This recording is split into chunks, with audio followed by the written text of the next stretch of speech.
people that need to step up for the 49ers in the second half. And I put Kyle on that list. Like, dude, when it's second and short or third and short, I have no confidence in this offense. They're not just below average in those situations. They're bad. They're predictable, and they fail way more than they should in those situations. Christian's right. The second and short play calling, the and short, whether that's second and short, whether that's and goal, whatever you want to call it, that play calling has to be better. I agree. I mean, a lot of time, like what I like about Ben Johnson, for example, is anytime you have to get 1 yard, it seems like he has a trick play. Like he could throw the ball like a hook and ladder to the offensive tackle. He has a million ways to get 1 yard. Andy Reid has a million ways to get 1 yard. And it seems like when it's time for the Niners to get 1 yard, it's like hand off to Jordan Mason up the middle against the 9-man box, or hand off to Kyle Juszczyk. Like, where's the misdirection? Where's the play action naked bootleg? Where's the jet sweep? I mean, you have all the creativity and the personnel to do it. It's just not, I don't know, maybe they'll figure it out at the bye week, but I completely agree with that. Or you don't have to be creative. Just give it to Brock and let him sneak it every time. I think he's missed only one. I think he's like 7 of 8 on quarterback sneaks this year. And one of them, by the way, was like a 3-yard quarterback sneak, which he got into the end zone, which was crazy. Like, just quarterback sneak it. I'm fine with that. That's a high success play. Like, you know, it's interesting how the Chiefs don't run that play. Mahomes got hurt one time and they're like, never again. And like, that's the easiest way to get 1 yard. And they're over here in the shotgun doing like fake. So many complex ways to get 1 yard, and it works for them. But yeah, you're right. Like, if you're comfortable using Brock that way and he hasn't gotten hurt yet, then just use the freaking quarterback sneak. It's a great play. If you want to be tricky, that's fine. But I'm not saying you have to be tricky. What I'm saying is you got to get the first down by hook or by crook. Use that Trent Williams play they used against Green Bay where he went in motion and then he was the lead blocker. That thing is terrifying, man. Use that. But it has to be better. You have so much talent on offense. The strength of your team is offense, but yet when you need only 1 yard, you're worse than when you need 10. That shouldn't be.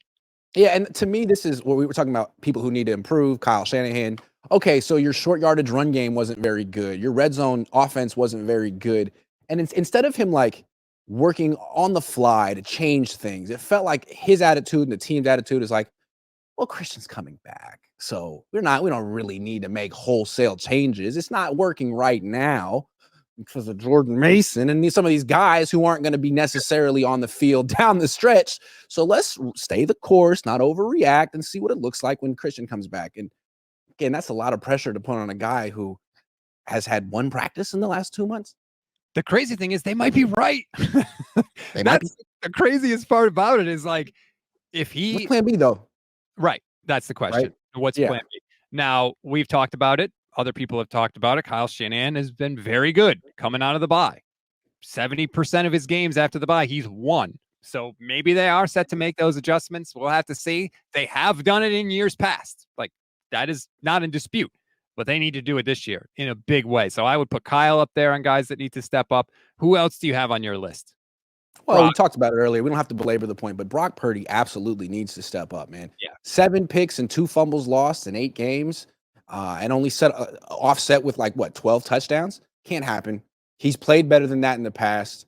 He's bringing a lot of it on himself by holding the ball too long. He's over here playing like Sam Darnold. Stop. Stop. Matt Barrows had a column in The Athletic. It was like a prediction column. And one of his second half predictions was if Brock Purdy has a second half like he did in the first half, he's going to get a market value quarterback contract in the offseason.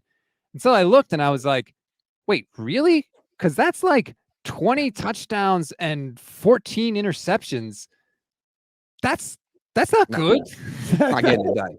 He's costing himself money. That's like Daniel Jones numbers right there. I mean, Jimmy did better on this team. So we all expect numbers to bounce back, especially with Christian on the field. He doesn't even have to get the ball. If he's on the field, defenses are terrified. They won't call man-to-man coverage. He'll have an impact as a decoy, which is why I do think he'll play this weekend, even if he's not heavily featured. But, Brock, dude, he needs to step up. And it's a lot with the turnovers. People made fun of the whole interception watch in training camp. You practice how you play. I'm sorry. That's why I always harped on it. It's like he hasn't played that long. These things even out over time, and I think we're seeing it a little bit. He needs to be more mindful. He didn't last year. He had 11 picks all of last year, and 4 of those came in 1 game. He has 7 already this year. You could look at it as regression. Maybe this is just evening out. I mean, 7 in 8 games is a lot. I wouldn't expect him to do that over the next 8. I wouldn't Right. expect him. The That's 3 came in 1 game. hopefully a positive sign for the Niners Yeah. and Brock. I put Debo on that list, Grant. Yep. I think Debo's got to step up. No Brandon Ayuk now. You've got the rookies. Yeah, they're great. Kittle is kicking ass, which is great to see. But like, dude, we paid you to be the number 1 wide receiver. You got to step up. And it can't just be on these short passes. Like, you got to find another level to which you can take your game if this team is going to go where they want to go. And he's been good at times this year, but not enough. There's been too many games where he's been nothing. I need more from number 1. Yeah, he needs to be a go-to number 1 receiver because right now it's Kittle. At times it's been Jawan Jennings. Debo, you're the one. You look like you're fast. You're not breaking tackles the way you used to be, but you're still explosive. Maybe lighter and more explosive than you were in the past.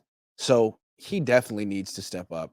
And I think it's not all him. Like he had a pretty good game against Dallas. There was that one play over the middle where the pass was behind him. If it was in front of him, he could have taken that one for a long touchdown. So I would agree. But part of that is on Brock. I'm going to go also defense, like Leonard Floyd. Leonard Floyd. Yes. It's not all him, but they brought him in being like, man, the guy's just so consistent. He'll just get you 9-10 sacks in his sleep.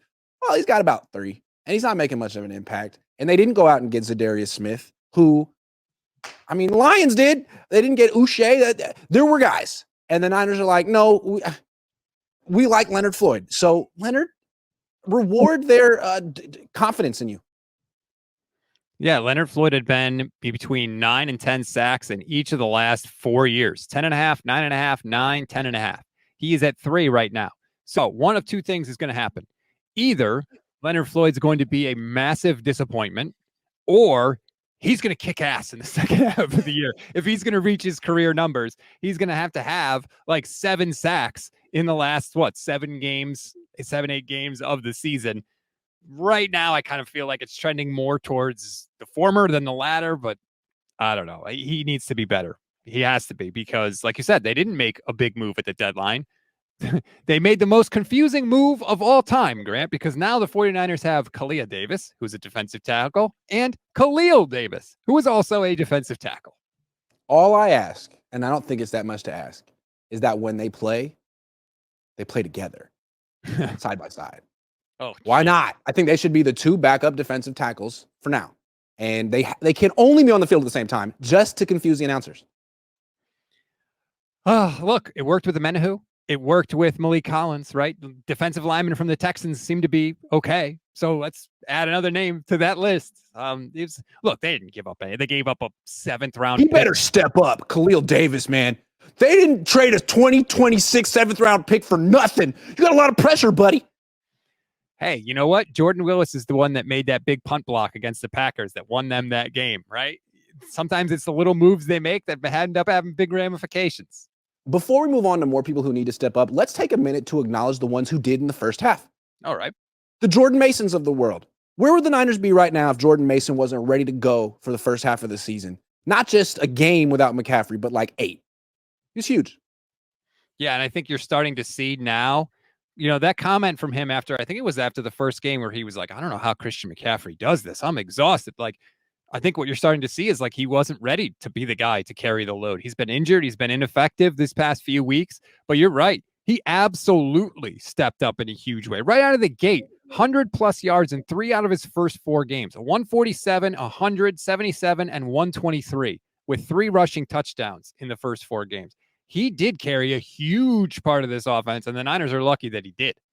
Yeah, they wouldn't have 4 wins right now if he weren't on the team. And then Guerrero as well. Isaac Guerrero. Jordan Mason gets hurt. Guerrero steps up and is like ready for it. A guy who was looked at as a project. He closed out 2 wins for them, Guerrero. The entire rookie class has been a huge boost to this team. Guerrero, Malik Mustafa, obviously Dominic Pooney. Like, Dominic Pooney should be number 1 on this damn list with a bullet. Like, he's no Feliciano. It could have been 8 games of Burford. No disrespect, but he hasn't been great. And Feliciano's been their second best offensive lineman. Pooney's been their second best. Excuse me. I just am so excited that Feliciano's back. Yeah. He's been a friggin' stud, man. To get a plug and play offensive lineman in the 3rd round, Like the fact that he is so good allowed them to get Renardo Green in the second round, who also looks very, very solid. Like, we thought that the Niners, if they were gonna get this level of offensive lineman, I think a lot of us thought you got to get one in the first 2 rounds, and they waited and they got him in the third round, and they also now have Renardo Green and maybe Ricky Pearsall. It's too early to say what Ricky Pearsall is or isn't. He certainly has shown some encouraging signs, but to get Pooney where they got him, 100% steal and 100% a guy that stepped up in the first half. Okay, let's get back to guys who need to step up in the second half. This is a guy who's been stepping up. He's been hurt a little bit. I think you don't need more from Jauan Jennings, but they need him to pick up where he left off because he's going to get more snaps, more targets, and it seemed like he was ready for it. I don't know what this hip injury has done to him, but with Ayuk out for the season, he needs to sort of take that role in the offense. I don't know if he can play the same exact position, but the targets, the where he gets the ball on the field, he needs to step up and be that consistent performer that he has maybe shown that he possibly could be. Jennifer Lee Chan had a tweet about Jauan and his injury. And it was something I've never heard of. Yes, I remember the tweet. And here it is. PSOAS. What is that? Yeah. So when I saw it, I was like, I don't know if this is good or bad because it's an injury I've never heard of. But I've been following football a long time, and I've heard of a lot of injuries. So when it's something I've never heard of, she said Jauan Jennings shared that he is not dealing with a hip pointer, but rather a strain of the PSOAS muscle. I don't even know how you say that word. A strain of the psoas muscle, that is the connector between the hip joint and the low spine. Like, ow! Doesn't sound good at all. And when they said it was a hip injury and they wouldn't explain more, it's like, okay, so it's worse than a hip injury, huh? So what is it connected to? What is it also? So I don't know exactly what to expect from Jauan Jennings. That sounds bad. Or it sounds like something I don't know what it is, to be more honest, I don't know what the hell that is, which makes me feel like it's bad when I don't know things. This is just a Google search. So I'm just reading the results on Google. But the muscle is a long triangular muscle that runs from the lower back to the groin. It is among the most significant muscles that overlie the vertebral column. That doesn't sound good at all. Yeah, that doesn't sound like painful. An area that can be repeatedly smashed into by people running as fast as they can. And if it's connected to your groin, then maybe you could injure it just from running. I don't know. But yeah, that sounds terrible. Who else? I mean, Christian goes without saying. Like, what's interesting about McCaffrey is last year they had him healthy, playing at an Offensive Player of the Year MVP level, and they still were like, you know what? We need a pass rusher. Christian's great, but we need Chase Young. This year they're like, Christian's coming back. We're good. He's going to fix everything. Yeah, maybe. So, Christian, you got to stay healthy. You got to catch passes. You don't necessarily need to be like the same running back you were, but as a receiver, you got to be every bit of what you were. Generic name, says Mr. Stats. Are we forgetting all the turnover-worthy throws Brock had dropped last year? The ones people claimed didn't matter? I'm sure he had some. Every quarterback also had. Like, he's not the only one that has those. Let's lay that out there, too. We seem to keep track of his more than we keep track of other people's. Well, I think with a quarterback with a small sample size, 1 year, 2 years, you're like, well, is this indicative of a bigger problem, or is it just a small sample size aberration? And you don't know until a guy's played 5 years. So we're still learning. Yeah, and that's another thing to keep in mind with Brock, too, is we are definitely still learning about him. For instance, we haven't seen Brock in the rain at all this year. And by the way, for the love of God, please don't let it rain in Tampa. Please, can we get a good weather report? But, like, that's been a thing with him. And every time, it hasn't happened much, but every time we've seen him in the rain, he's played significantly worse than he plays when it's dry outside. That's another thing. And Jared Goff just did it in Green Bay. So he's up in the ante on you, Brock. Let's see what you got. And if you got to wear a glove, there's ain't no shame in that. I don't want to see the ball slipping out of your hand because of precipitation. It slipped out of his hand twice when there was no precipitation and nobody hit him. He's lost. It was humid in Minnesota. Humid. And by the way, his hands were clammy. Not for nothing, but since you mentioned the Goff game against the Packers, it did make me think, like, maybe Jordan Love is exactly the same guy that threw that pick to Dre Greenlaw at the end of the season last year. Like, I know everybody wanted to anoint him. I'm just saying, maybe he's not the guy, that he was when he got on that hot streak the last 8 games of the year. You watch him play, and it's like, man, this only is like he can do things that only Mahomes can do.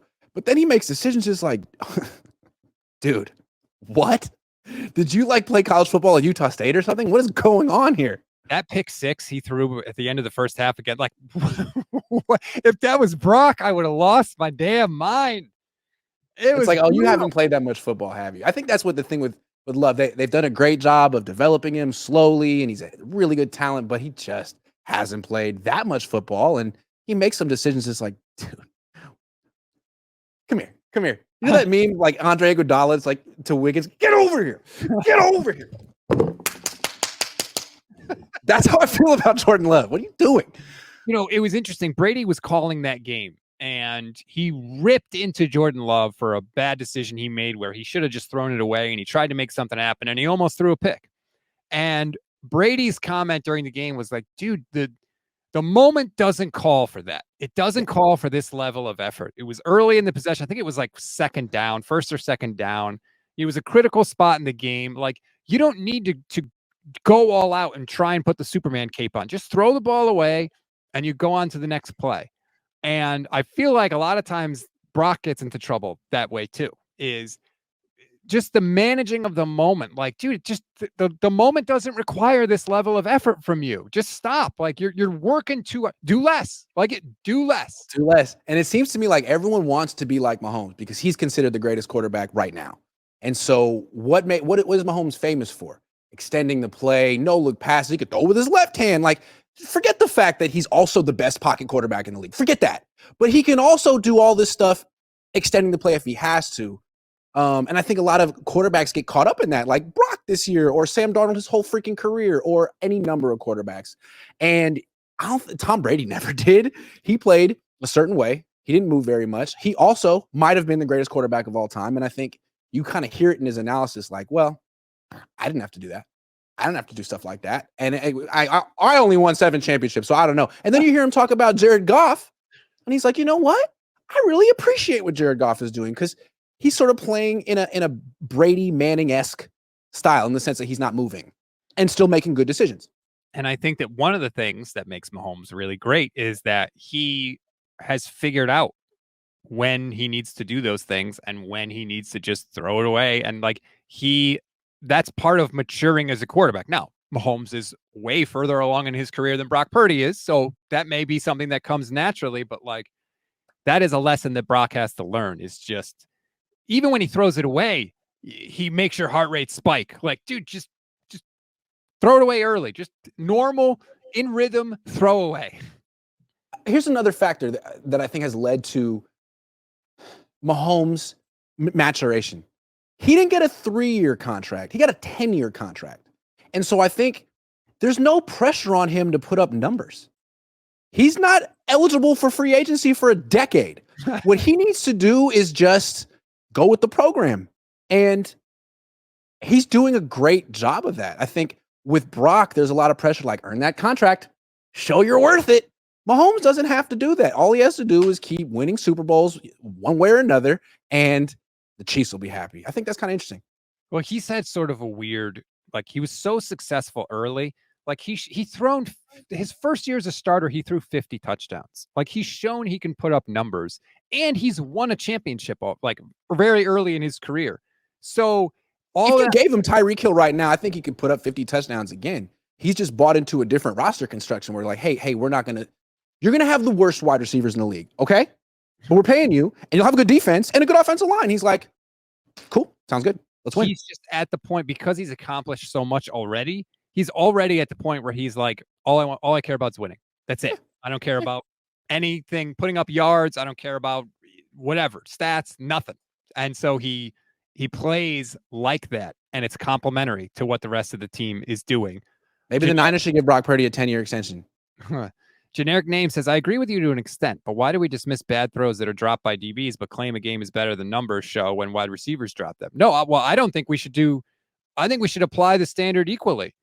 We should rip him for bad throws that are dropped, because a bad throw is a bad throw, and we should also give him credit when he makes a good throw and a receiver drops it. I'm with you there, Generic Name. Like, let's evaluate this thing down the middle. My point with Brock's dropped interceptions are, he's not the only guy that it's not like no other quarterback has dropped picks and only Brock does. That was my point. Mm-hmm. That's true. But yeah, I like to, like, for example, The throw he made to Debo on that 4th down, that's a hideously bad throw by Brock Purdy. Now, Debo still could have caught it, yeah, Are we but talking the one behind him? yeah, That should have been a touchdown. should have been at least a A 20, big play. 30-yard play. Yeah. And the pocket was clean. There was nobody around. That's a horrible, horrible throw. Now, it was a drop pass on 4th down. And, ultimately, in the grand scheme of things, it didn't matter. But, yeah, it's still a terrible throw, and we should call it like that. And that's what concerns me about Brock. Hard worker, good leader, good athlete, hell of a scrambler. So many things to like. But when you take all that away and just evaluate his passing, solid. I mean, he's not Jared Goff. He's not as accurate. I mean, his completion percentage is low this year. Just in the pocket, little small, little frail. If he gets hit, will he hold on to it? Can he hit all the open throws in stride, the deep throws? He underthrows them a little bit. His ball placement isn't top 5.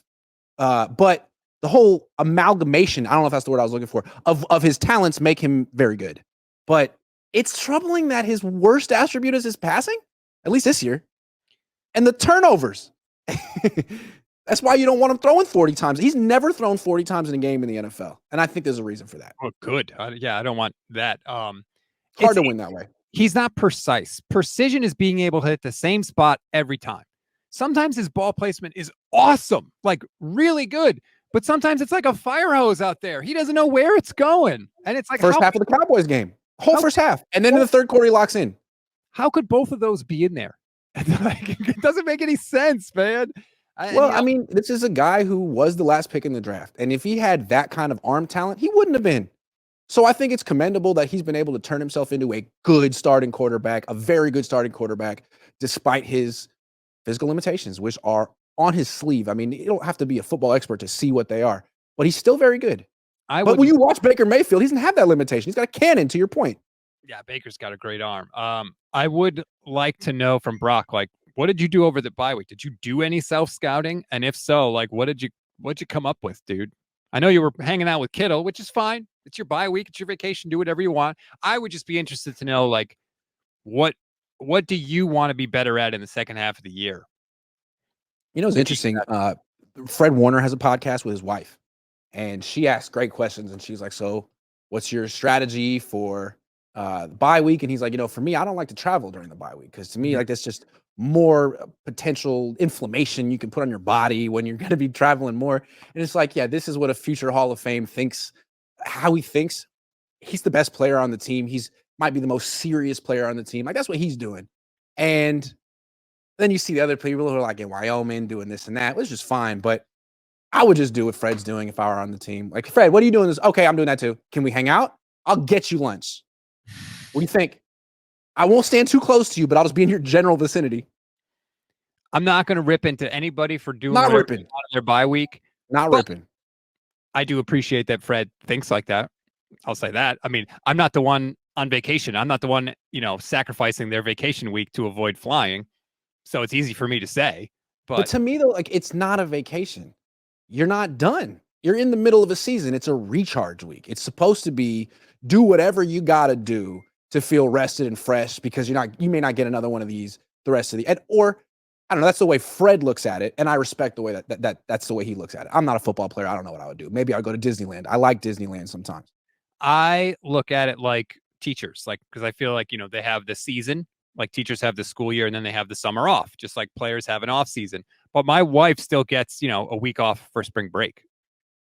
So that's me what I look at the bye week as. It's like, yes, they have like downtime, whatever, but like it's still your vacation week.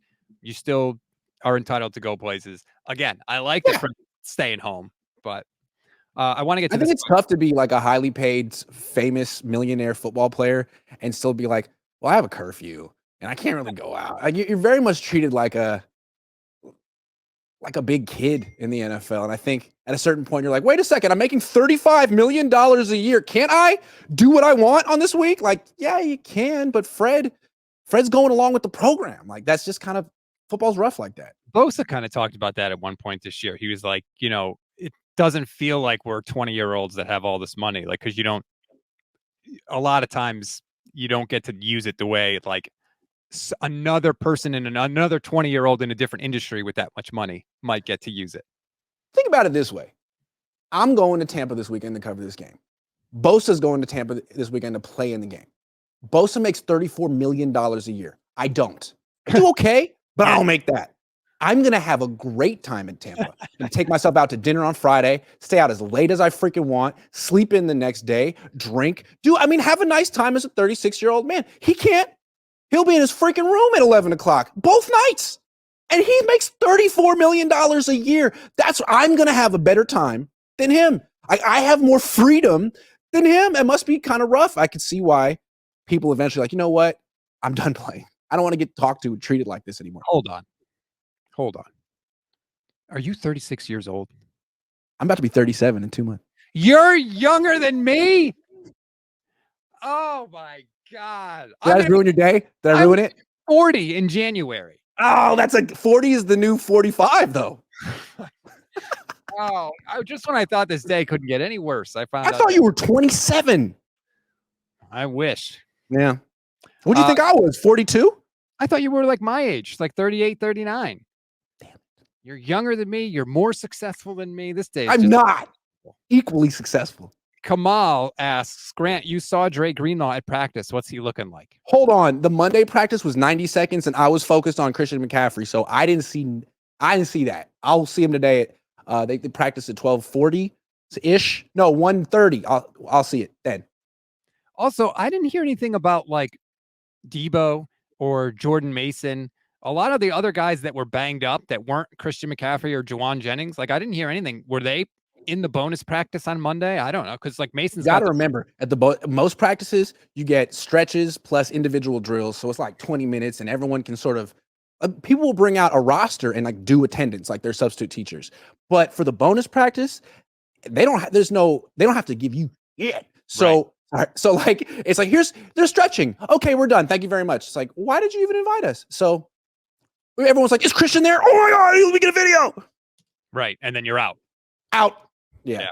Generic name says, by the way, Mr. Stats, having an offense on the field with 2 minutes or less doesn't make it a 2-minute offense. Oh, are you the 49ers don't have a 2-minute drill guy? Generic name. Isn't it fun when you like get caught up in an argument for weeks? It's like, wait a second. Right. We talked about this weeks ago, but thank you. Yeah. That's Twitter. Okay. Can't you let this go? It's been 3 years. Nope. Harris says Grant is 4,000 subs away from 100,000. Is that true? 4,000? Yes. Dude, I'm out here just trying to get to 14,000. Okay. You can do it. I believe in you. By the way, if anyone is watching this on Grant's channel and you don't subscribe to the Gold Standard channel, please do. Can I get to 14,000 before Grant gets to 100,000? You're going to get one of those plaques. What are you going to do with that plaque? I don't know. I'm going to put it in the back. I'm going to take it everywhere with me. So I'm here, have my plaque. I don't know. Why don't you ask my plaque? Like, what do you think? Oh. Dude, I got to tell you, I want one of those things so damn bad. Like, you'll get it. Rising tide lifts all boats, I think. Yeah. We'll see. Generic name paid $1.99 to say no. Thank you. I don't know what that means, but I like it. I guess he's disagreeing with my 2-minute. One more guy who needs to step up. One more guy who needs to step up. Nicholas Bosa. Yes. Be better. You know who else needs to step up? Me, because I forgot to do the BetUS. Oh, do it now. So we're going to do it now. If you want to make a bet this football season, please do it with BetUS. You can receive 150% on your first deposit and 125% on your second and third deposit up to $2,000. Just use code YouTube150. That is code YouTube150. Let's look at the spread quickly for this week. The 49ers were favorites on the road. They are 5.5-point favorites, Grant. And this time I actually agree with that. Well, I think the over-under is also at 51.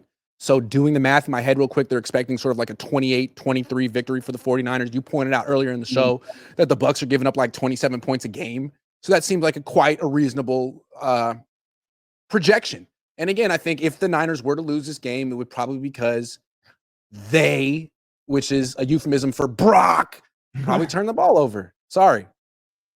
I think I'm going to give the points in this one. And maybe I'm putting way too much stock in McCaffrey coming back and coming off a bye and all that stuff.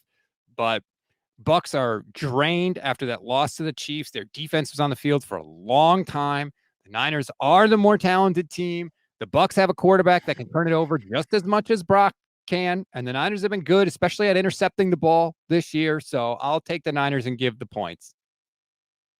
Sounds good to me. I don't like bet. I mean, who's Tampa? They've lost 3 in a row. They could be going down right now. Generic name says I refuse to stop mentioning it. It's a major black hole in Brock's game that he can't improve because Kyle's system does not include a true 2-minute offense. I disagree, such as it is.